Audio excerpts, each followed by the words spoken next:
नमस्कार, लोकसंदेश न्यूज चॅनलमध्ये आपलं स्वागत आहे। पाहूयात आजची विशेष बातमी।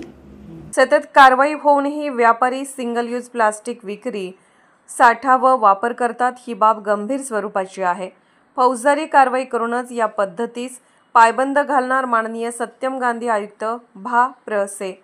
माननीय सत्यम गांधी आयुक्त यांच्या आदेशानुसार आज सांगली मार्केट यार्डमध्ये सिंगल यूज प्लास्टिक व्यापारी यांच्या मनपा वतीने व MPCB यांच्याकडून संयुक्तिक कारवाई केली आहे। उपायुक्त स्मृती पाटील यांच्या नेतृत्वाखाली वैद्यकीय अधिकारी डॉ. रवींद्र ताटे, स्वच्छता अधिकारी याकूब मद्रासी, अतुल आठवले यांनी प्लास्टिक कारवाई केली आहे। सांगली, मिरज आणि कुपवाड महापालिका क्षेत्रात ही प्लास्टिक व्यापाऱ्याच्यावर होणारी मोठी कारवाई आहे। यावेळी स्वच्छता निरीक्षक सिद्धांत ठोकळे, गणेश धोत्रे, वैभव कुदळे, अंजली कुदळे, विकास कांबळे उपस्थित होते।